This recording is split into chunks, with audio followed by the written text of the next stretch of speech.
What did you make of the Thursday night game? What do you got for me? So every Thursday night game that we dread ends up being terrific, by the way. It happens every single time. Oh, my God, the Panthers and Texans are playing next Thursday night. That game will be great. Look, very simply, the Giants should have won that game, right? Daniel Jones played maybe the best complete game he has since he got in the NFL, right?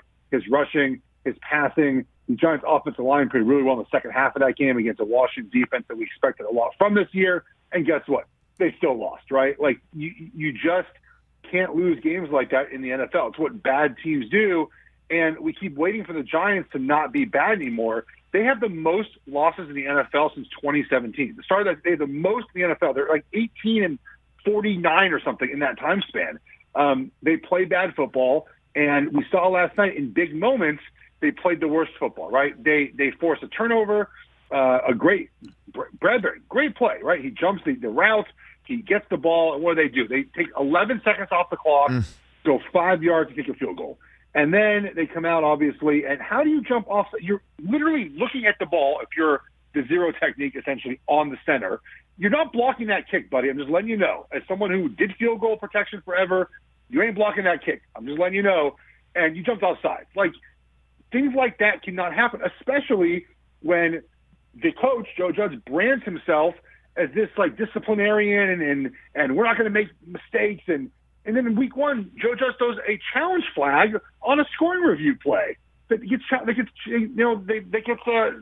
automatically. Like, you keep making mistakes, and we keep being told that this is a different Giants team. I haven't seen it yet. So if you're a Giants fan, you have every right to be upset this morning about your team after last night. Well, what is the assessment of the offense, the play calling, the number of X's and O's people that I follow on Twitter, and I consider you one of them too, Geoff, very critical of Jason Garrett's system and offense and not being diverse enough, which is what we heard all the time in Dallas for all those years as well. Is that an accurate charge? Because, I mean, the first 15 last night looked pretty good. And Daniel Jones did play, as you point out, a complete game. He was running free without a holding penalty, calling it back. I mean, put it all together. I mean, Slayton was wide open. I mean, how much of this can be put on Garrett when it's all said and done? I'm not sure last night was really Garrett's fault. I mean, I think we look at the end of the game situation where, again, they wasted a whole 11 seconds and kicked the field goal. And, you know, people put that on Jason Garrett. But that really comes back to the philosophy of the coach, right? If the coach wants to be aggressive there, then I would imagine that would be radioed into the offense to be more aggressive. I do think the Giants are generally, a pretty boring offense, right? They're not very imaginative.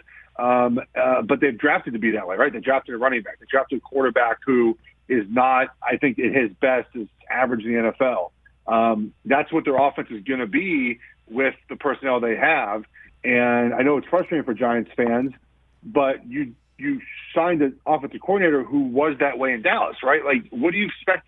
The thing we do in the NFL, which is, I guess, normal nature to think that coaches are going to just change who they are. And some do, right? Andy Reid has done a good job with that. Bill Belichick has always been adaptable. But Jason Garrett has been in the NFL a long time. His offense at the end of his time in Dallas was pretty boring. And against the Giants, guess what? It's still pretty boring. Like, what do we expect this to be? That's who he is. That's what his philosophy is. Just kind of conservative, run the ball, don't make mistakes, which is fine. You should win some games doing that. But you have to be dynamic on offense now. That's not what the Giants are.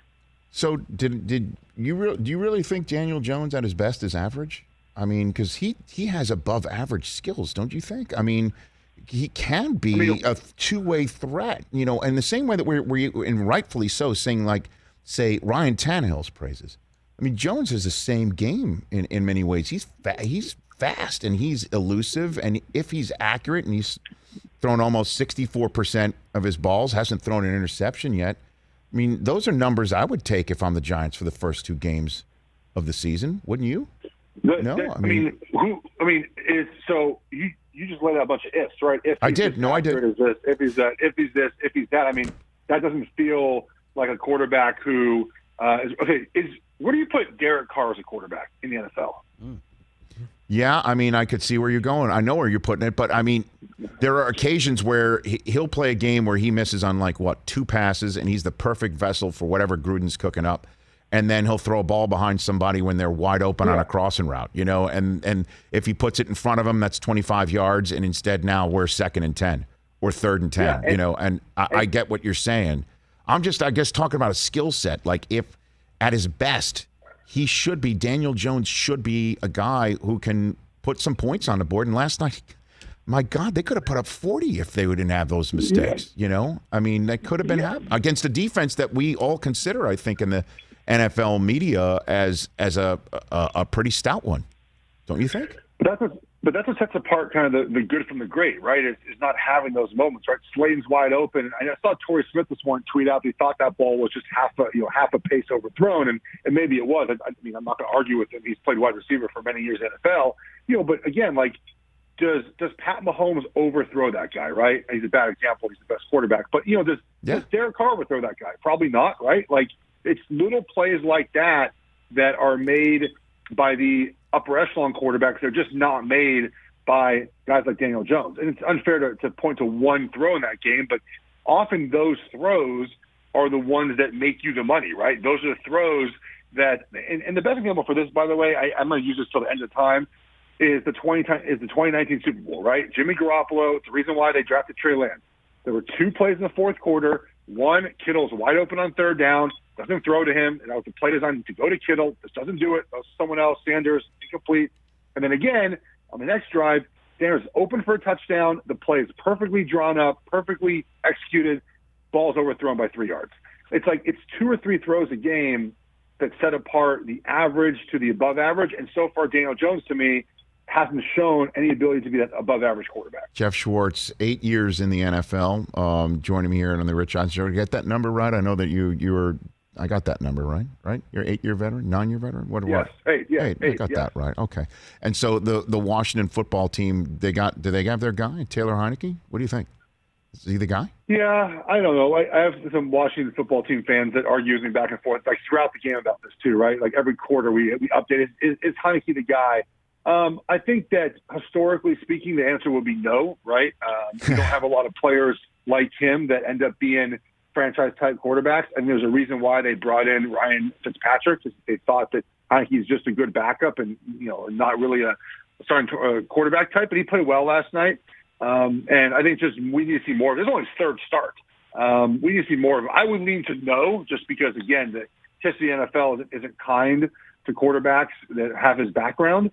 But there's always outliers, but I'm not sure he's the outlier. This is his 7th team now, 6th team now. I mean, that doesn't feel like a guy who's a franchise quarterback.